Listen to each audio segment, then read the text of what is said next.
My name is Liz Silver, I'm registered blind and I'm a long cane user. I use the bus pretty regularly, at least 3 times a week, going to and from work. My name is Jenny Parker. My role at RNIB is to work with transport operators to make transport more accessible for people who are blind and partially sighted. One of the key challenges that people face is trying to find the bus that they need and also hailing it. And there are ways of achieving this. One thing is to use a bus hailer card, which is simply a piece of card with a number on the bus that you want that you hold up and get the attention of the driver concerned. It can be very difficult to know if the bus that's coming is the right bus. So I'll quite often, if there's someone else at the bus stop, I'll ask them. If you have some useful sight, it may actually be helpful to look at the front of the bus where there's usually a display sign which reads either the next destination name, the end destination or the bus route number. Also, many operators now actually colour code their buses according to the operator but also the specific route. My name is Bernard Sullivan. I have coloboma of the iris, nystagmus and suffer from glaucoma and congenital cataracts. I rely on the bus drivers themselves recognising that I'm stood there with my cane clearly visible. It can sometimes be tricky getting on the bus. Lots of the buses have got platforms that can be lowered to make it an easier task. Quite often there's a gap between and it's a matter of gauging that gap and trying to assess with your cane just how high or how low the bus is from the curb to you. Morning, driver. Morning. Stop nearest to the city ground, please.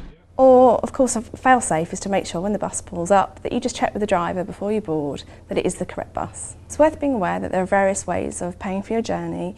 Sometimes you have to buy a ticket machine at the bus stop prior to boarding. Otherwise, obviously, when you get on board, if you have a concessionary pass or another travel discount card, you may need to swipe that. If you're registered blind and partially sighted, you're entitled to free local bus travel through the concessionary bus scheme, or alternatively, of course, you may pay with cash. In which case, again, it's worth being aware that often you have to have exact change with you. On the bus that I catch regularly, I can pretty usually tell where the swipe is, but sometimes if I can't find it, the bus driver will tell me where it is. Once you've paid for your journey, if you're unsure as to which stop you need to get off, then do ask the driver to let you know when you've reached your destination.